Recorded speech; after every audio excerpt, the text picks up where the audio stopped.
Hello friends, this is SP Singh and welcome to SP sir classes. Dear friend, बात करेंगे BEd second semester. According to Kanpur university में जो आपका pedagogy subject social science है यानी कि एसएसटी है, इसका ये जो क्वेश्चन बैंक है हमारे पास एग्जाम टाइम का गोल्ड सीरीज क्वेश्चन बैंक है।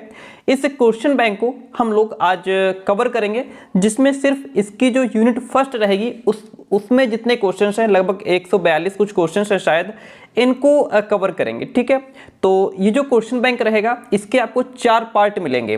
पहले 4 पार्ट यानी कि 4 यूनिट जो है वो आपकी 4 पार्ट में खत्म की जाएंगी।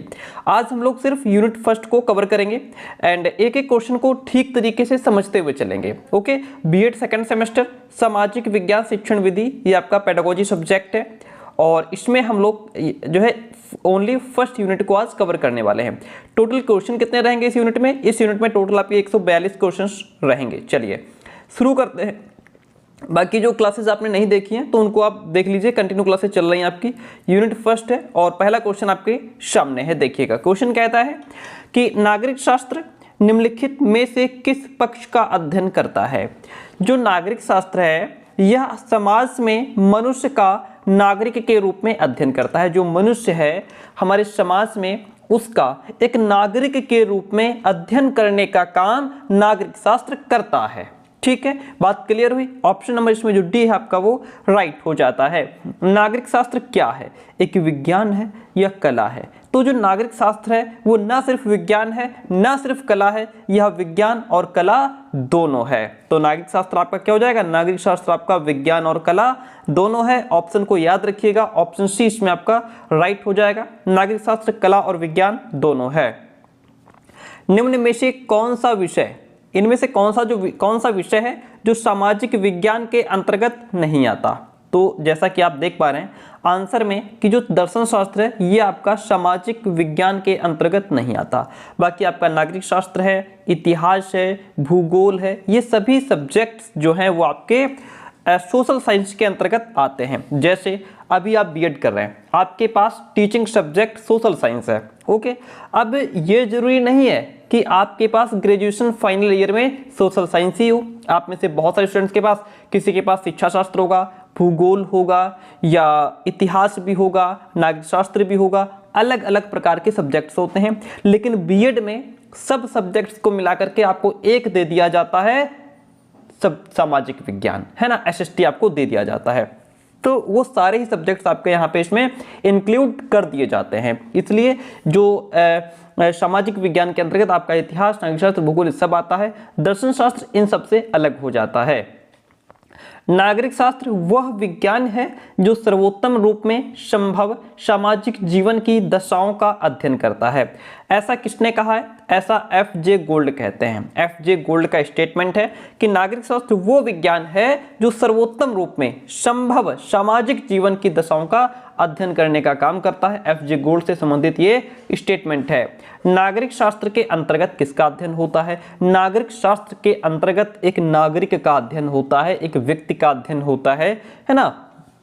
एक मतलब नागरिक जो है, जैसे हम आप क्या हैं, हम अपने भारत के देश के हम नागरिक हैं, तो नागरिक शास्त्र के अंतर्गत हमारा अध्ययन होता है, नागरिक का अध्ययन होता है। निम्न में से कौन सा प्राथमिक स्तर पर नागरिक शास्त्र शिक्षण का उद्देश्य है?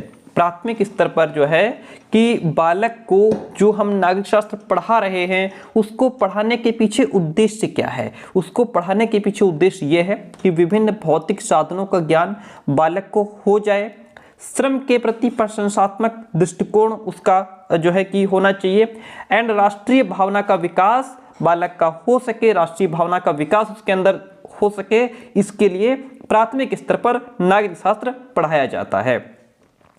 माध्यमिक स्तर पर नागरिक शास्त्र शिक्षण का क्या उद्देश्य है? प्राथमिक स्तर आपका कक्षा 1 से 5 तक हो गया, माध्यमिक स्तर आपका कक्षा 1 से 8 तक हो गया। ठीक है, उच्च माध्यमिक स्तर आपका वही कक्षा 10 तक होता है। तो इसमें नागरिक शास्त्र शिक्षण का उद्देश्य क्या हो जाएगा? परिवर्तन प्रक्रिया का ज्ञान, कि जो परिवर्तन होता है, जो चेंजेस प्रोसेस है वो क्या है। अंतर्राष्ट्रीय भावना का विकास हो बालक के अंदर, है ना। लोकतंत्र की आवश्यकता की जानकारी बालक को हो पाए, है ना, लोकतंत्र की आवश्यकता को वो समझ पाए। ये सभी उद्देश्य होते हैं नागरिक शास्त्र को पढ़ाने के माध्यमिक स्तर पर। इसलिए ऑप्शन नंबर इसमें डी आपका राइट हो जाएगा। नागरिक शास्त्र की प्रथम पाठशाला, नागरिकता की प्रथम पाठशाला वो कहाँ पढ़ता है? नागरिकता की प्रथम पाठशाला वो परिवार से सीखता है। परिवार से ही वो एक अच्छा नागरिक बनता है, वो एक खराब नागरिक बनता है ना। एक सद्गुणी, एक अच्छे आचरण वाला, है ना, वो अपने परिवार से ही समझता है कि मेरे परिवार के प्रति, समाज के प्रति, अपने विद्यालय के प्रति, अपने गुरुओं के प्रति, अपने देश के प्रति क्या कर्तव्य है, किन किन उत्तरदायित्वों का निर्वहन करना है, मेरे अधिकार क्या है, मेरे कर्तव्य क्या है, वो अपने परिवार से ही समझता है। योग्य नागरिक बनाने में सर्वाधिक सहायक विषय कौन सा है? एक योग्य नागरिक बनाने में सबसे सर्वाधिक विषय आपका नागरिक शास्त्र है, जिसके माध्यम से हम एक योग्य नागरिक बन पाते हैं, एक अच्छे नागरिक बन पाते हैं। क्वेश्चन कहता है नागरिक शास्त्र का पाठ्यक्रम जो है वह आपका कैसा होना चाहिए? नागरिक शास्त्र का पाठ्यक्रम बाल केंद्रित होना चाहिए। बाल केंद्रित का मतलब होता है कि ऐसा पाठ्यक्रम जिसमें बालक की आवश्यकताओं, क्षमताओं, रुचियों को ध्यान में रखते हुए जो है पाठ्यक्रम का निर्धारण करना चाहिए। तो ऑप्शन बी बाल केंद्रित, नागरिक शास्त्र का पाठ्यक्रम बाल केंद्रित होना चाहिए। नागरिक शास्त्र शिक्षण की स्रोत विधि का मूल स्रोत क्या है? नागरिक शास्त्र शिक्षण की जो स्रोत विधि है उसका मूल स्रोत आपका जैसे भौतिक वस्तुएं हो गई, आपका मौखिक विवरण हो गया, लिखित या मुद्रित अभिलेख हो गए, ये सभी नागरिक शास्त्र शिक्षण की स्रोत विधि के मूल स्रोत हैं। ऑप्शन नंबर में जो डी रहेगा वो आपका राइट हो जाएगा। नागरिक शास्त्र शिक्षण में निम्नलिखित में से किस प्रविधि या किस रीति का प्रयोग नहीं किया जाता है? जब नागरिक शास्त्र की टीचिंग की जा रही होती है, जब टीचर नागरिक शास्त्र को पढ़ा रहा होता है, तो उसमें से कौन सी प्रविधि या रीति का प्रयोग नहीं किया जाता? उसमें हम प्रश्न रीति का तो प्रयोग करते हैं, प्रदर्शन रीति का प्रयोग करते हैं। बच्चों को प्रदर्शन का मतलब है चीजें दिखा करके समझाना, बच्चों से प्रश्न पूछ करके बच्चों को समझाना, उदाहरण दे करके किसी कॉन्सेप्ट को क्लियर करना, ये सारे तरीके हम अपनाते हैं। लेकिन मनोवैज्ञानिक रीति का प्रयोग नागरिक शास्त्र शिक्षण में नहीं किया जाता। Option C is the right one over here. निम्न में से कौन सी श्रव्य सामग्री है? श्रव्य का मतलब जिससे हम सिर्फ सुन सकते हैं। किससे सुन सकते हैं? रेडियो से भी हम सिर्फ सुन सकते हैं, देख उसमें कुछ नहीं सकते। ग्रामोफोन भी सिर्फ सुनने के काम आता है, टेप रिकॉर्डर भी सुनने के काम आता है। ये सभी श्रव्य सामग्री हैं। दृश्य सामग्री वो होती है जिसमें हम चीज़ों को देख सकते हैं, जैसे चित्र है, हम उसमें सुन कुछ नहीं सकते, सिर्फ उसको देख सकते हैं। मानचित्र बोलता नहीं, सिर्फ हम उसमें देख सकते हैं। बुलेटिन बोर्ड में सिर्फ देख सकते हैं, इसलिए ये सभी चीज़ें दृश्य सामग्री हो गई। ठीक है, और तीसरी आती है कौन सी श्रव्य दृश्य सामग्री है? जिसमें हम सुन भी सकते हैं, देख भी सकते हैं। दूरदर्शन आवाज भी सुन रहे हैं और पिक्चर भी देख रहे हैं, है ना। चलचित्र हो गया, कोई ड्रामा, कोई नाटक चल रहा है, उसमें सुन भी रहे हैं, देख भी रहे हैं। तो इसलिए ऑप्शन नंबर यहाँ पे भी आपका डी राइट हो जाएगा। निम्न में से कौन सा चार्ट का प्रकार नहीं है? तालिका चार्ट होता है, धारावाहिक चार्ट होता है, आनुवंशिक चार्ट होता है, लेकिन कालक्रम चार्ट आपका यह चार्ट का प्रकार नहीं है। शिक्षण में चार्ट का लाभ क्या है? शिक्षण में अगर हम चार्ट पेपर का यूज कर रहे हैं, इसका मतलब ये है कि हम अपनी टीचिंग को और ज़्यादा इंटरेस्टेड बना रहे हैं, रुचिपूर्ण बना रहे हैं। बच्चे पढ़ने में, बच्चों को मजा आ रहा है। शिक्षण को बोधगम्य बनाना, बच्चों यानी कि जो हमारी टीचिंग है उससे बच्चों को ज़्यादा से ज़्यादा नॉलेज मिल पाए, ज्ञान मिल पाए। बोध का मतलब ज्ञान होता है। हम अपनी टीचिंग को और ज़्यादा आकर्षक बना सकें और ज़्यादा प्रभावी बना सकें, ये शिक्षण में चार्ट के लाभ होते हैं। ऑप्शन नंबर डी इसमें आपका राइट हो जाएगा। हम आगे बढ़ जाते हैं। अब आता है क्वेश्चन नंबर 18। श्रव्य दृश्य सामग्री का संबंध होता है। श्रव्य दृश्य जो सामग्रियां होती हैं जिसमें हम सुन भी रहे हैं, देख भी रहे हैं, इनका संबंध हमारी ज्ञानेंद्रियों से होता है। ज्ञानेंद्रियों नहीं, हमारी ज्ञानेंद्रियों से होता है। समझिए हमारी बात को डियर फ्रेंड। देखिए, सबसे अच्छा अधिगम या वो अधिगम जो बालक के अंदर अधिक समय तक स्थायी रह पाता है, तो वो ऐसा अधिगम जिसको करते समय हम ज़्यादा से ज़्यादा अपनी इंद्रियों का प्रयोग करते हैं, वो अधिगम बालक के अंदर स्थायी हो जाता है, उसको लंबे समय तक उसको याद रख सकता है। ठीक है, यानी कि ऐसा जैसे जो हमारी श्रव्य दृश्य सामग्री होती है, कहने का मतलब ये है कि जिस अधिगम को या जिस चीज़ों को हम सीखते समय, जानते समय, उसको पढ़ते समय जितनी ज़्यादा से ज़्यादा इंद्रियों का प्रयोग करते हैं वो अधिगम उतना ज़्यादा स्थायी हो जाता है। श्रव्य दृश्य में आप सुन भी रहे हैं, देख भी रहे हैं और अगर जरूरत पड़ी तो आप उसको साथ में लिख भी रहे हैं, यानी कि यहाँ पे आप एक से अधिक इंद्रियों का प्रयोग कर रहे हैं तो वो अधिगम आपके लिए हमेशा स्थायी हो जाता है। तो श्रव्य दृश्य सामग्री का संबंध आपका ज्ञान इंद्रियों से होता है। वास्तविक वस्तु उदाहरण है, किसका उदाहरण है? वास्तविक जो वस्तु है वो आपका दृश्य सामग्री का उदाहरण है। वास्तविक वस्तु जो है वो आपका दृश्य सामग्री का उदाहरण है जिसको आप देख पा रहे हैं। शिक्षण कौशलों के विकास एवं सुधार की प्रविधि क्या है? शिक्षण कौशलों के विकास एवं जो आपके अंदर टीचिंग स्किल्स हैं उनको और ज्यादा डेवलप किसके माध्यम से किया जा सकता है? माइक्रो टीचिंग के माध्यम से। सूक्ष्म शिक्षण कराया ही इसीलिए जाता है कि बालक के अंदर या जो छात्राध्यापक है, छात्राध्यापिका है, उसके अंदर टीचिंग स्किल्स को डेवलप किया जाए, ठीक है, उसमें और ज्यादा सुधार किया जाए, है ना। तो इसीलिए माइक्रो टीचिंग कराई जाती है। शिक्षण व्यवहार में सुधार की प्रवृत्ति क्या है? शिक्षण व्यवहार में जो टीचिंग हमारा है उसमें हम और ज़्यादा उसको इफेक्टिव बना पाएँ, उसमें सुधार कर पाएँ, इसके लिए सूक्ष्म शिक्षण कराया जाता है। अभिक्रमित अनुदेशन कराया जाता है, अनुकरणीय प्रशिक्षण होता है। ये सभी तरीके अपनाए जाते हैं आपकी टीचिंग को और ज़्यादा इफेक्टिव बनाने के लिए, उसमें और ज़्यादा कह सकते हैं स्किल्स को डेवलप करने के लिए। निम्न में से खोजपूर्ण कौशल का घटक है कौन सा? संकेत देना, विस्तृत सूचना प्राप्ति, पुनः प्रेषण, ये सभी खोजपूर्ण कौशल के घटक माने जाते हैं। ऑप्शन डी इसमें आपका राइट हो जाएगा। क्वेश्चन नंबर 23 कहता है निम्न में से व्याख्या कौशल का घटक क्या है? कथनों में एक तारतम्यता होना, भाषा विकेंद्रीकरण होना, स्पष्ट प्राथमिक कथन होना, ये सभी व्याख्या कौशल के घटक हैं जो एक्सप्लेन स्किल होती है ना, जिसमें एक्सप्लेन करके पढ़ाया जाता है। निम्न में से उद्दीपन परिवर्तन कौशल का घटक कौन सा है? देखिए मुद्रा, भाव विकेंद्रीकरण, विराम प्रयोग, ये सभी उद्दीपन परिवर्तन कौशल के घटक हैं। सामाजिक अध्ययन की एक अच्छी पाठ्यपुस्तक का चुनाव करते समय आप निम्नांकित बिंदुओं में से किस बिंदु पर विशेष ध्यान देंगे? मान लीजिए कोई भी किताब अगर आप खरीदने जाते हैं तो क्या देखते हैं? आप ये देखते हैं कि उसकी छपाई अच्छी होनी चाहिए, बस, चाहे किसी भी राइटर की हो, किसी भी पब्लिकेशन की हो, है ना, छोटी हो बड़ी हो, ये सब चीज़ें देखते हैं? नहीं, आप ये नहीं देखते कि उसकी छपाई कैसी है ना। छपाई तो ऑलमोस्ट सभी किताबों की अच्छी ही होती है, इसको तो हटा ही दीजिए, है ना। आप ये देखते हैं कि उसके राइटर कौन है, उसके अंदर जो कंटेंट है उसकी लैंग्वेज कैसी है, ये चीज़ें तो देखते हैं। हम ये देखते हैं विषय वस्तु स्पष्ट है कि नहीं है, विषय वस्तु पूर्ण है कि नहीं है, टॉपिक्स को अच्छे से क्लियर किया गया है कि नहीं किया गया है, बात उसमें पूरी लिखी गई कि नहीं लिखी गई है, भाषा स्पष्ट है, सरल है कि नहीं है, उसकी लैंग्वेज तो टफ नहीं है। हम लोग बहुत सारी किताबें लाते हैं फिर कहते हैं यार ये किताब हम ले आए, इसकी तो लैंग्वेज ही बहुत टफ है ना। जो दूसरे राइटर की वो बहुत आसान भाषा में है। जैसे आप हमारे नोट्स लेते हैं, कहते हैं सर आपके नोट्स बहुत ईजी लैंग्वेज में है, हमें बहुत अच्छे तरीके समझ में आ रहे हैं, ठीक है। तो ये चीज़ हम देखते हैं, ये नहीं देखते कि आकार में कितनी बड़ी है या मूल्य उसका कम है कि ज़्यादा है, मूल्य भी नहीं देखते। अगर कॉन्टेंट हमें अच्छा मिल रहा है तो हम मूल्य नहीं देखते, इसलिए ऑप्शन नंबर इसमें आपका बी राइट हो जाएगा। इतिहास राष्ट्र की स्मृति है, यह कथन किसका है? यह कथन आपका डॉक्टर राधाकृष्णन का है। डॉक्टर राधाकृष्णन कहते हैं इतिहास राष्ट्र की एक स्मृति है। इतिहास विचारों की प्रगति अथवा घटनाक्रमों का संबंधित अध्ययन है। यह परिभाषा किसकी है? ये परिभाषा रैम्पसन की है।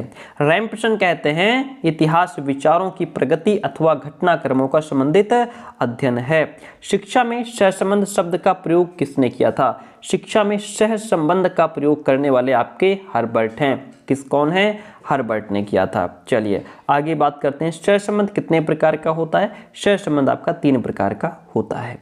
सहसंबंध से किस विशेष लक्षण की संभावनाएं बढ़ जाती है? जो सहसंबंध होता है उससे अधिगम स्थानांतरण की संभावनाएं बढ़ जाती हैं। इतिहास से हमें निम्न में से कौन सा मूल्य प्राप्त होता है? इतिहास से हमें नैतिक मूल्यों की जानकारी होती है, राष्ट्रीय मूल्य प्राप्त होते हैं, नागरिक मूल्य प्राप्त होते हैं। ये सभी मूल्य हमको इतिहास से प्राप्त होते हैं, इसलिए option number D is the right one over here. Question कहता है उद्देश्य के प्रकार हैं। उद्देश्य शैक्षिक उद्देश्य होते हैं, शिक्षण उद्देश्य होते हैं, दोनों होते हैं, या इनमें से कोई भी नहीं है। उद्देश्य कहने का मतलब ये है कि अगर आप किसी प्रकार की शिक्षा ग्रहण कर रहे हैं, आप बीएड कर रहे हैं, इसके पीछे आपके कुछ उद्देश्य हैं, है ना। तो और जब टीचिंग कर रहे हैं तो उसके पीछे भी आपके कुछ उद्देश्य हैं। आप किसी सब्जेक्ट को क्यों पढ़ा रहे हैं उसके पीछे आपका उद्देश्य क्या है ना। आप किसी सब्जेक्ट को क्यों पढ़ रहे हैं उसके पीछे आपका उद्देश्य क्या है। आप जब पढ़ रहे हैं खुद तो आपका शैक्षिक उद्देश्य है, जो बीएड आप कर रहे हैं ये आपका शैक्षिक उद्देश्य, टीचर आपको पढ़ा रहे हैं इसके पीछे शिक्षण उद्देश्य है, शिक्षण उद्देश्य टीचिंग है। तो इसलिए ऑप्शन नंबर इसमें आपका जो सी है वो आपका राइट हो जाएगा। ठीक है, क्वेश्चन कहता है ज्ञानात्मक पक्षों के उद्देश्यों का विश्लेषण किसने प्रस्तुत किया है। ये आपके बीएस ब्लूम ने किया है। ज्ञानात्मक पक्ष के उद्देश्यों का विश्लेषण प्रस्तुत किया है बीएस ब्लूम ने। भावात्मक पक्ष के उद्देश्यों को विश्लेषित करने वाले क्रमवाल और मसीहा हैं। भावात्मक पक्ष के उद्देश्यों को विश्लेषित किसने किया है, क्रमवाल और मसीहा ने। डिफरेंट आपको बताते चले ये हमारे नोट्स होते हैं। जैसे अभी आप सोशल साइंस पढ़ रहे हैं तो सामाजिक विज्ञान के ये हमारे शॉर्ट नोट्स होते हैं जिसमें पॉइंट टू पॉइंट दिया हुआ है एंड जो चीज़ें इंपॉर्टेंट हैं जहाँ से क्वेश्चन ज़्यादा से ज़्यादा पूछा जा सकता है उनको विधिवत तरीके से लिखा गया है। ठीक है, तो अगर आप इंटरेस्टेड हो तो अभी हम आपको नंबर नीचे दे दिया जाएगा, उस नंबर पर व्हाट्सअप मैसेज करके नोट्स की इन्फॉर्मेशन आप ले सकते हैं। सामाजिक अध्ययन क्या होता है, सामाजिक विज्ञान क्या होता है ना, और जो भी इंपॉर्टेंट पॉइंट्स होते हैं जहाँ से भी क्वेश्चन बन सकता है। समाज किसी भी जैसे सामाजिक अध्ययन और शिक्षण के सामान्य उद्देश्य क्या होते हैं, व्यक्तिक क्या होते हैं, सामाजिक क्या होते हैं, वैश्विक क्या होते हैं, भूगोल शिक्षण के उद्देश्य क्या होते हैं, बेसिक शिक्षा परिषद के अनुसार सामान्य उद्देश्य क्या होते हैं, इस तरह का कंटेंट होता है। ठीक है, और ये जिस भी जैसे शिक्षण नीतियाँ क्या है, इसका अर्थ क्या है, परिभाषा क्या है, नीति का अर्थ क्या होता है ना, जनतांत्रिक शिक्षण नीतियाँ क्या होती है, प्रश्नों के प्रकार कौन कौन से प्रश्न के प्रकार होते हैं, और इस तरीके से विधिवत डिटेल में इसको दिया गया है। जहाँ से भी क्वेश्चन आपका बन सकता है उन पॉइंट्स को इसमें डाला जाता है। तो अगर आप इंटरेस्टेड हैं तो ये जो नंबर दिया गया है नीचे, इस नंबर पे व्हाट्सएप मैसेज करके नोट्स की इन्फॉर्मेशन आप ले सकते हैं। ठीक है, इस नंबर पे व्हाट्सएप मैसेज करके नोट्स की इन्फॉर्मेशन आप ले सकते हैं। आपको जो ये कंटेंट आप देख पा रहे हैं ये भी प्रोवाइड कराया जाता है, प्लस साथ में जो मार्केट में कंटेंट अवेलेबल है उसकी भी कंप्लीट पीडीएफ आप तक पहुँचाई जाती है। तो क्वेश्चन नंबर यहाँ पे 34 क्या कहता है कि भावात्मक पक्ष के उद्देश्यों को विश्लेषित किसने किया। तो भावात्मक पक्ष के उद्देश्यों को विश्लेषित करने वाले क्रमवाल और मसीहा हैं। ऑप्शन ए क्रमवाल और मसीहा हैं। Option A is the right one over here. Question है कि उद्देश्यों के कितने पक्ष होते हैं। उद्देश्यों के आपके 5 पक्ष होते हैं। उद्देश्यों के कितने पक्ष होते हैं, उद्देश्यों के 5 पक्ष होते हैं। अगला क्वेश्चन कहता है निम्नलिखित में से कौन सा ज्ञानात्मक पक्ष का उद्देश्य है। देखिए ज्ञानात्मक पक्ष जो होता है उसका उद्देश्य होता है ज्ञान, बोध और प्रयोग को डेवलप करना। ठीक है, तो ऑप्शन नंबर डी इसमें आपका राइट हो जाएगा। निम्नलिखित में से कौन सा इतिहास का स्तर है। स्थानीय इतिहास होता है, प्रांतीय इतिहास भी होता है, राष्ट्रीय इतिहास भी होता है। तो ये सभी इतिहास के स्तर के अंतर्गत आते हैं, इसलिए ऑप्शन नंबर इसमें डी राइट हो जाएगा। इतिहास ज्ञान कराता है, किसका ज्ञान कराता है। इतिहास हमें अलग अलग प्रकार की जातियों का ज्ञान कराता है, या अलग अलग प्रकार की भाषाओं के बारे में ज्ञान कराता है, या फिर विभिन्न संस्कृतियों के बारे में ज्ञान कराता है, या फिर इनमें से कोई भी नहीं। डिफरेंट जो इतिहास है हमें वो अलग अलग प्रकार की संस्कृतियों के बारे में हमें ज्ञान कराता है। Option C is the right one. वाद विवाद एक शैक्षणिक सामूहिक प्रक्रिया है जिसमें शिक्षक और विद्यार्थी सहयोगपूर्ण ढंग से किसी समस्या या टॉपिक पर बातचीत करते हैं। ये परिभाषा जेम्स एम ली के द्वारा दी गई है। किसकी परिभाषा है, जेम्स एम ली की परिभाषा है। ठीक है, इतिहास कक्ष में निम्न में से किसका होना आवश्यक है।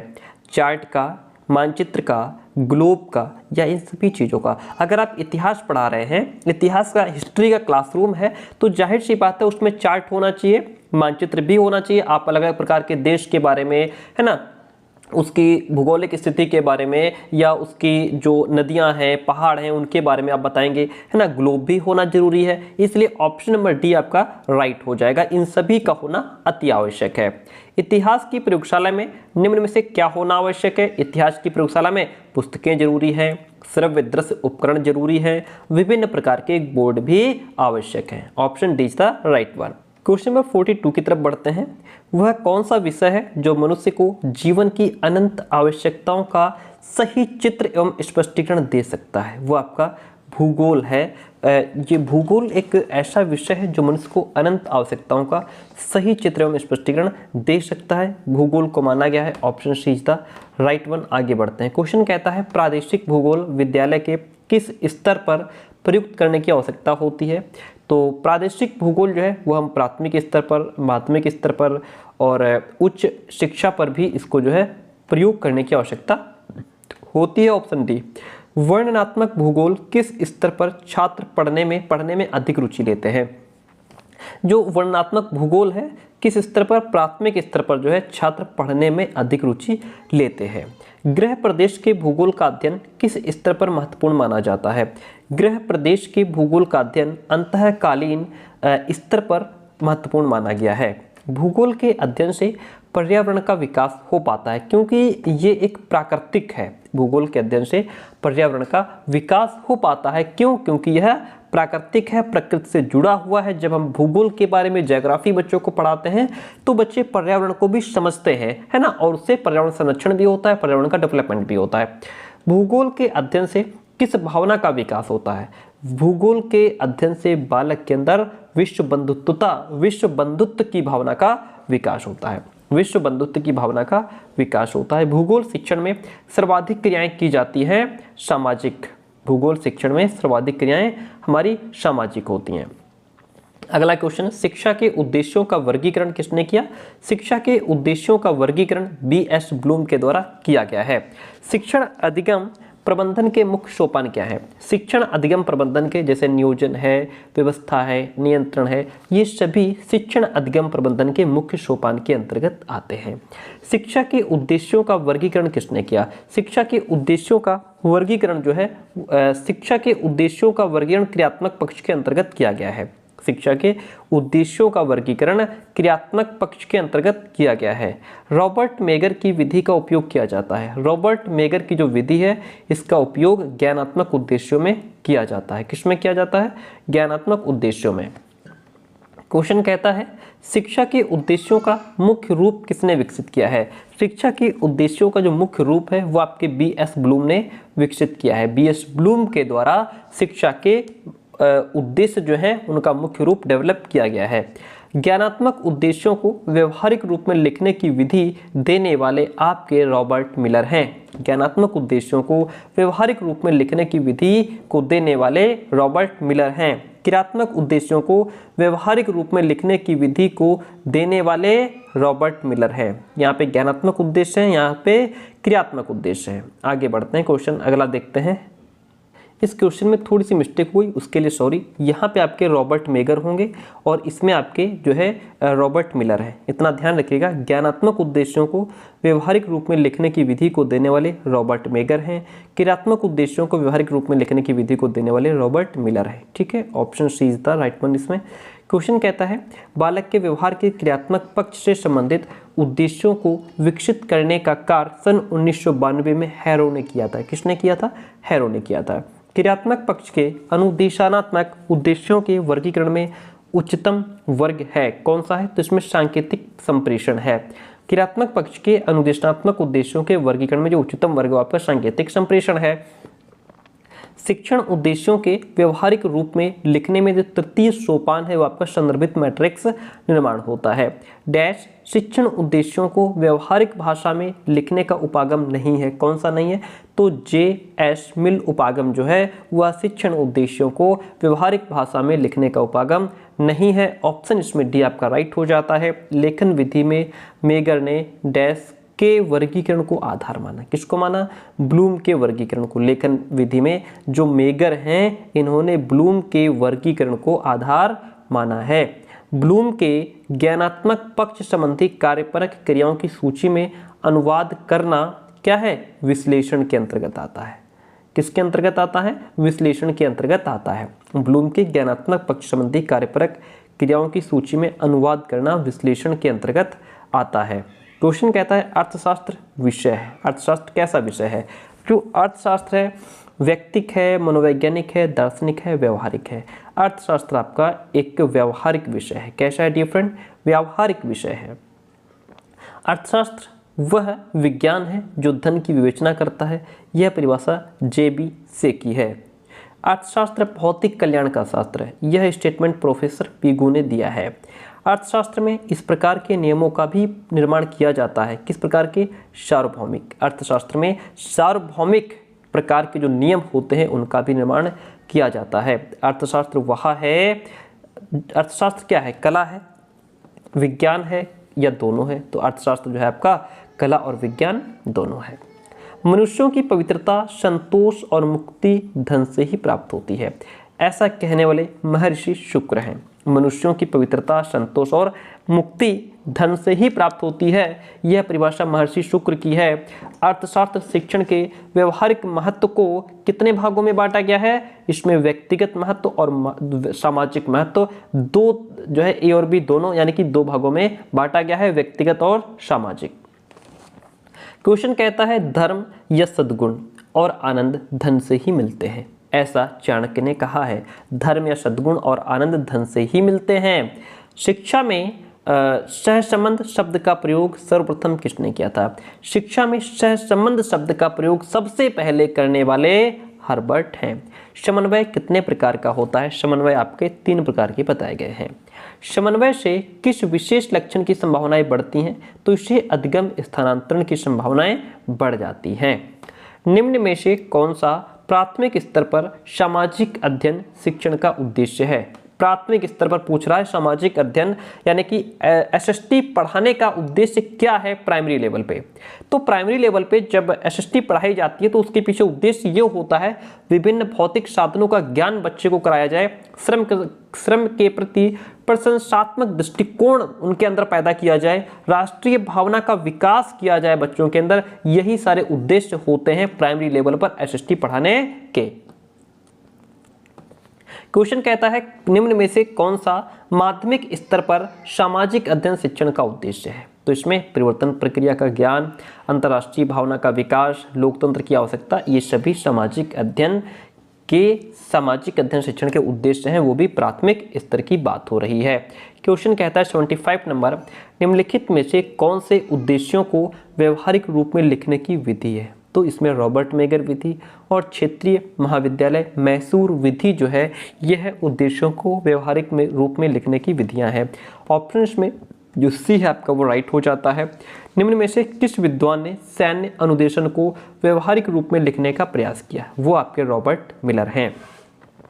निम्नलिखित में से किस विद्वान ने उद्देश्यों के ज्ञानात्मक और भावात्मक पक्षों के उद्देश्यों को व्यवहारिक रूप में अधिक रुचि ली? वो आपके रॉबर्ट मेगर हैं। कौन हो जाएंगे? Robert megger. निम्नलिखित में से किस विद्वान ने क्रियात्मक पक्ष के उद्देश्यों को व्यवहारिक रूप में लिखने में अधिक रुचि ली? Robert Miller. आर्थिक कुशलता का विकास का उद्देश्य क्या है? आर्थिक कुशलता का विकास जो है उसका उद्देश्य उच्च माध्यमिक स्तर पर है। किस स्तर पर? उच्च माध्यमिक स्तर पर है। क्वेश्चन नंबर 80 कहता है टैक्सोनॉमी ऑफ एजुकेशनल ऑब्जेक्टिव के लेखक कौन है? टैक्सोनॉमी ऑफ एजुकेशनल ऑब्जेक्टिव के लेखक आपके ब्लूम है। कौन है? ब्लूम है। RCEM किससे संबंधित है? RCEM आपका पाठ्य पुस्तक के वर्गीकरण से संबंधित है। प्राप्य उद्देश्य होते हैं, प्राप्य उद्देश्य आपके विशिष्ट होते हैं। निम्नलिखित में से कौन सा अर्थशास्त्र का स्तर है? स्थानीय अर्थशास्त्र भी होता है, प्रांतीय अर्थशास्त्र भी होता है, राष्ट्रीय अर्थशास्त्र भी होता है। तो डिफरेंट ये सभी जो हैं अर्थशास्त्र के स्तर के अंतर्गत आते हैं, इसलिए ऑप्शन नंबर इसमें जो डी रहेगा वो आपका राइट हो जाएगा। अर्थशास्त्र शिक्षण की स्रोत विधि का मूल स्रोत क्या है? अर्थशास्त्र शिक्षण की स्रोत विधि का मूल स्रोत आपका भौतिक वस्तुएं, मौखिक विवरण, लिखित या मुद्रित अभिलेख, ये सभी स्रोत विधि के मूल स्रोत होते हैं। Option D is the right one. सामाजिक अध्ययन विषय में पर्यटन निम्न दृष्टि से सर्वाधिक महत्वपूर्ण है। किस दृष्टि से? तो ये प्रत्यक्ष ज्ञान अर्जन की दृष्टि से जो पर्यटन है यह ज़्यादा इम्पॉर्टेंट है। इसका मतलब क्या हुआ? पर्यटन का मतलब ये हुआ जब भ्रमण क्षेत्र पर जब हम बच्चों को घुमाने के लिए ले जाते हैं, है ना, हिल स्टेशन लेकर के जाते हैं या कई जगह पार्क में, जू में, चिड़ियाघर, है ना, कई जगह बच्चों को हम लेकर के जाते हैं ताकि बच्चे वहाँ पे प्रत्यक्ष ज्ञान का अर्जन कर सके, सामने चीज़ों को देख करके समझ सकें। क्योंकि जब बच्चा सामने देख करके जो है सीखता है, समझता है, तो वो ज्ञान बच्चे के अंदर अधिक समय तक वो अधिगम स्थायी हो जाता है। सामाजिक अध्ययन के किसी बड़े टॉपिक के सिंहावलोकन हेतु निम्नांकित में से कौन सी शिक्षण विधि सर्वाधिक उपयुक्त होगी? तो वह आपकी व्याख्यान विधि मानी गई है। ठीक है, बड़े टॉपिक के लिए व्याख्यान विधि है। आगे बात करते हैं NCF 2005 के अनुसार सामाजिक विज्ञान विषय के द्वारा विद्यार्थियों को ऐसा ज्ञान दिया जाना चाहिए जिससे समाज में शांति का आधार बने, जिससे समाज में शांति का आधार बने। क्वेश्चन नंबर 88 जॉन डीवी के द्वारा दिए गए परावर्तक चिंतन के अवस्थाओं में निम्नांकित में से कौन समाहित नहीं है? तो इसमें आपका आरंभ समाहित नहीं है, बाकी आपका परिकल्पना परीक्षण और बौद्धिकरण, ये तीनों स्टेप्स इसमें आते हैं। निम्नांकित में से कौन सा चरण हर्बर्ट उपागम एवं मॉरिसन उपागम में समान है? तो इसमें जो प्रस्तुतिकरण है यह आपका हर्बर्ट उपागम और मॉरिसन उपागम दोनों में ही कॉमन है। सामाजिक अध्ययन के शिक्षक के लिए अत्यधिक महत्वपूर्ण है कि वो क्या करें। मान लीजिए आप सामाजिक अध्ययन के आप एसएसटी के टीचर हैं, तो आपके लिए सबसे इम्पॉर्टेंट चीज़ क्या है? आपके लिए सबसे इम्पॉर्टेंट है तात्कालिक घटनाओं का ज्ञान रखें, करंट अफेयर का ज्ञान रखें और बच्चों को उन करंट सिचुएशंस, करंट जो चीज़ें हो रही हैं देश में प्रदेश में, है ना, उनका ज्ञान कराते रहें। निर्मितवादी कंस्ट्रक्टिविस्ट शिक्षण उपागम में निम्न गतिविधि सम्मिलित हो सकती है। कौन सी विधि? तो इसमें आपकी अभिनय, व्यक्तिक कार्य, सामूहिक कार्य, ये सभी प्रकार की विधियां, गतिविधियां इसमें शामिल हो सकती हैं। सामाजिक अध्ययन का शिक्षक कंप्यूटर का प्रयोग कर सकता है। सामाजिक अध्ययन का शिक्षक जो है वह आपका शिक्षण में भी कंप्यूटर का यूज कर सकता है। शैक्षिक निर्देशन एवं परामर्श यानी कि गाइडेंस एंड काउंसलिंग में भी कंप्यूटर का प्रयोग कर सकता है। परीक्षण कार्य में भी कंप्यूटर का प्रयोग कर सकता है। सामाजिक अध्ययन की शिक्षण विधि जो है वह आपकी विद्यार्थी प्रधान होनी चाहिए, यानी कि बाल केंद्रित होनी चाहिए। वह विधि जिसका प्रयोग चारों भाषाई कौशलों के विकास हेतु किया जाता है वह आपकी अनुकरण विधि है। ठीक है। और समवाय प्रणाली में शिक्षण होता है। समवाय प्रणाली में शिक्षण आपका गद्य पद्य शिक्षण के साथ व्याकरण शिक्षण भी कराना होता है। ऑप्शन इसमें बी आपका राइट हो जाता है। हर्बर्टीय विधि का एक दोष नहीं है। क्या नहीं है?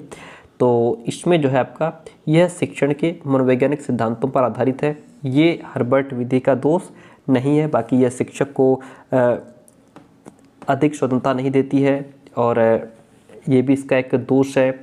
और रसानुभूति वाले पाठों के शिक्षण के लिए अधिक उपयुक्त नहीं है। इसमें अधिगम की अपेक्षा शिक्षण पर अधिक बल दिया जाता है। ये सभी इसके दोष है, लेकिन ऑप्शन सी है जो इसका दोष नहीं है। क्वेश्चन कहता है शिक्षण विधियों के संदर्भ में कौन सा कथन सही नहीं है? भाषा शिक्षण यंत्र विधि में सीतावाद्य आदि यंत्रों का प्रयोग किया जाता है, या फिर इसमें जो है व्याख्यान विधि में विभिन्न प्रयोगों व दृष्टांतों का उपयोग किया जा सकता है। शाखीय अभिक्रमित अनुदेशन विधि में छात्र प्रश्न का उत्तर स्वयं बनाता है। Option C is the right one.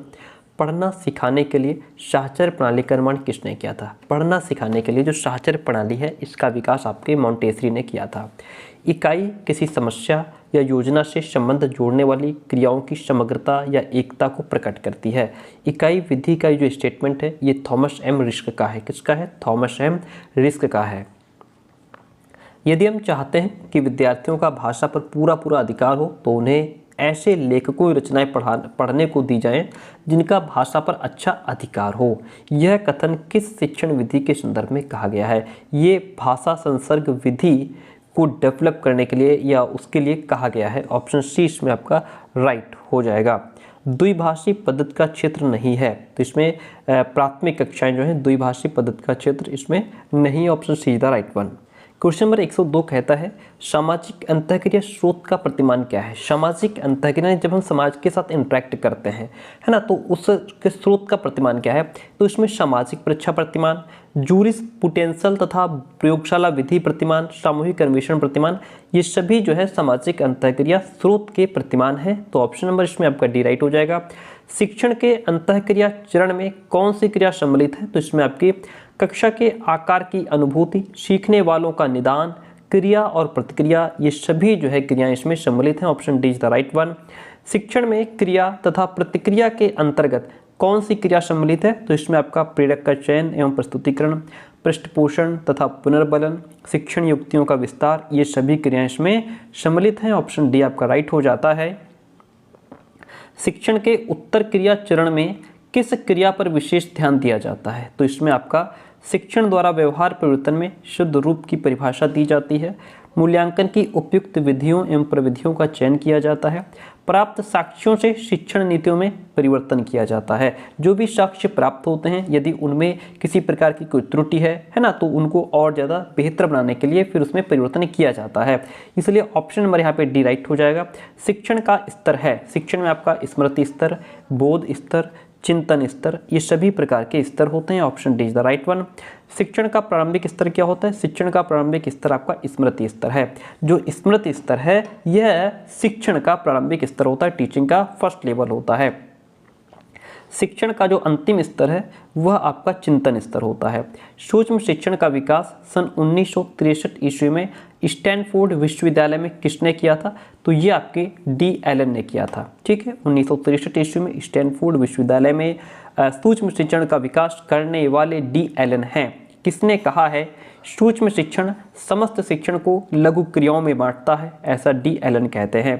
Question कहता है सूक्ष्म शिक्षण के विषय में पूर्व अवधारणा है, क्या है? कि यह वास्तविक शिक्षण है तथा इसके द्वारा शिक्षा की जटिलताओं को कम किया जा सकता है। ठीक है, बात तो सही है। यह पूर्ण रूपेण व्यक्तिगत प्रशिक्षण कार्यक्रम है।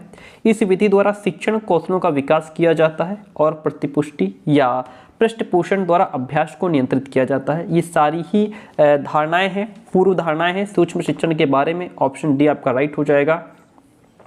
सूक्ष्म शिक्षण के संबंध में सही है, क्या सही है? तो सूक्ष्म शिक्षण जो है पाठ्यवस्तु को एक इकाई में प्रस्तुत किया जाता है।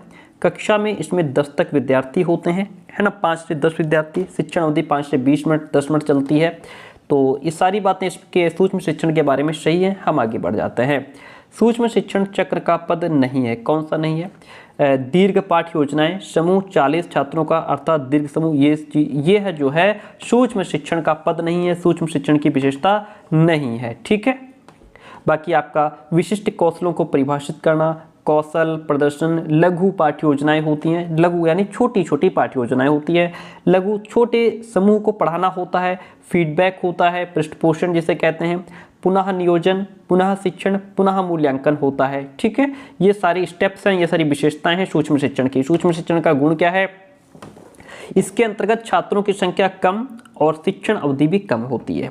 इसमें एक समय में एक ही शिक्षण कौशल पर ध्यान दिया जाता है। इसमें तात्कालिक प्रतिपुष्टि की व्यवस्था होती है, तुरंत फीडबैक दिया जाता है। ये सारी क्वालिटीज़ हैं माइक्रो टीचिंग की। आगे बढ़ते हैं। सूक्ष्म शिक्षण की सीमा क्या है? सूक्ष्म शिक्षण प्रयोगशाला में व्यवस्था करना महंगा पड़ता है। यह विधि स्वयं में संपूर्ण विधि नहीं है और इसके प्रशिक्षण के लिए पर्याप्त समय की आवश्यकता रहती है। प्रशिक्षित प्रशिक्षकों का सर्वथा अभाव पाया जाता है। उपरोक्त सभी जो है ये इसकी लिमिटेशंस हैं, ये इसके दोष हैं।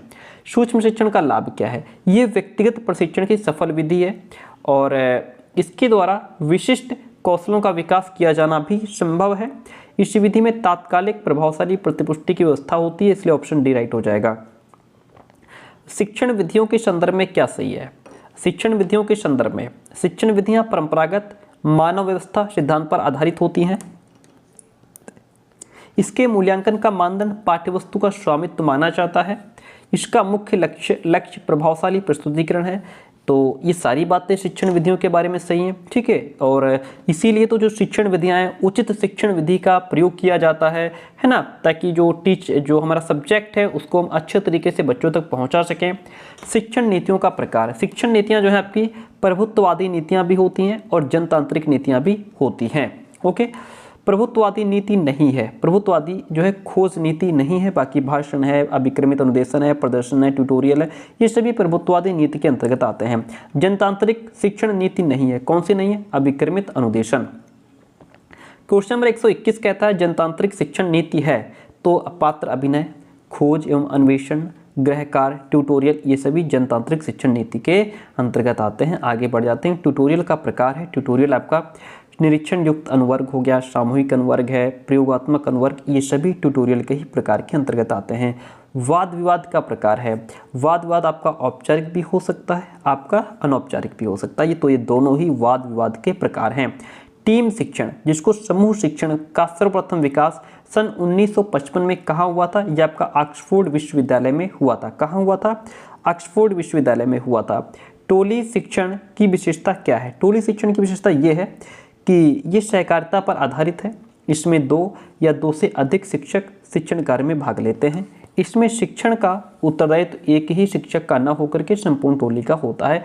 ऑप्शन नंबर डी इसमें राइट हो जाएगा।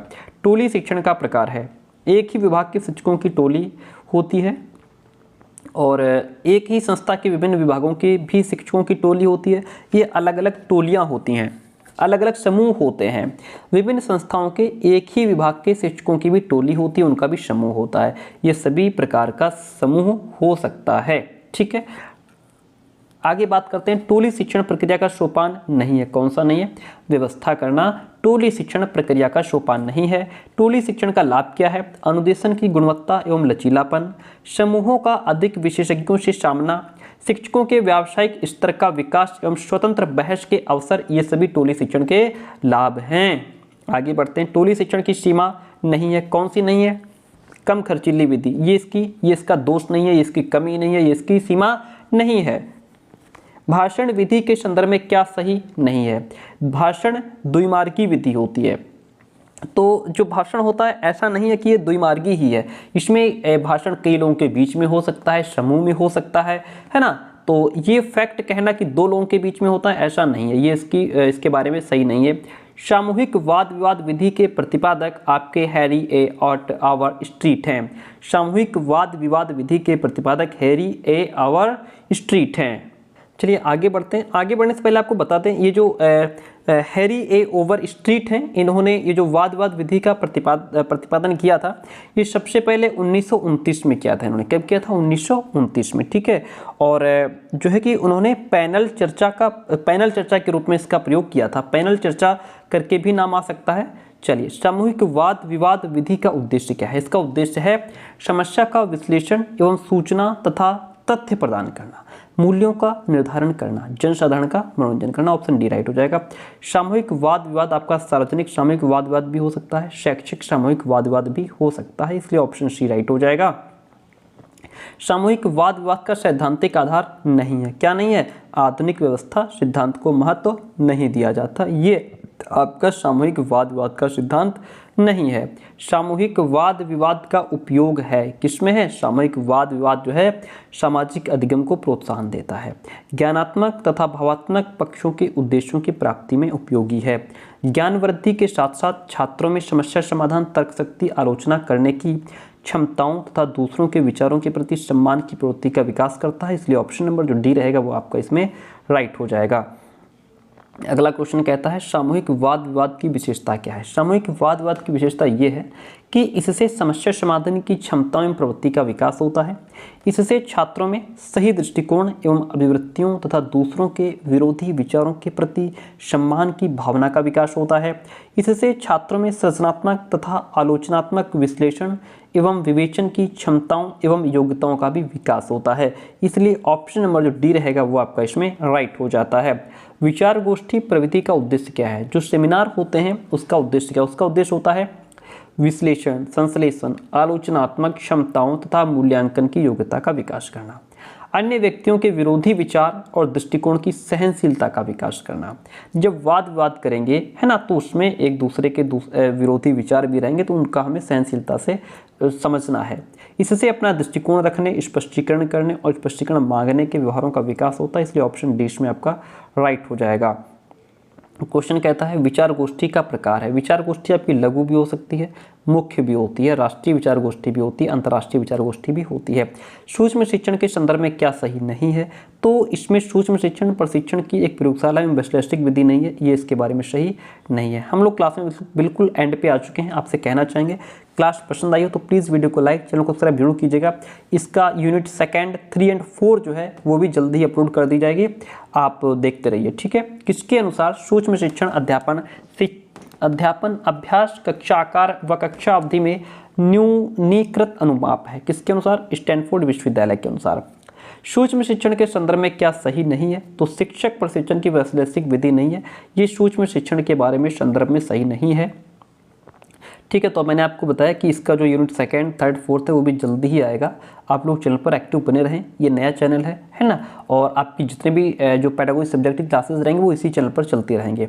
सूक्ष्म शिक्षण का सिद्धांत नहीं है। क्या नहीं है? अभ्यास प्रक्रिया में नियंत्रण का अभाव सूक्ष्म शिक्षण का सिद्धांत नहीं है। ये फ्रेंड क्लास कैसे कमेंट करके जरूर बताइए। नोट्स अगर आपने अभी तक ना लिए हों तो इस नंबर पर व्हाट्सअप मैसेज करके नोट्स की इन्फॉर्मेशन ले सकते हैं। हमारे नोट्स लेने के बाद आपको बाहर से कुछ भी लेने, पढ़ने, खरीदने की आवश्यकता नहीं रह जाती है। 9628182649। थैंक यू सो मच, मिलते हैं बहुत जल्दी नेक्स्ट क्लास में।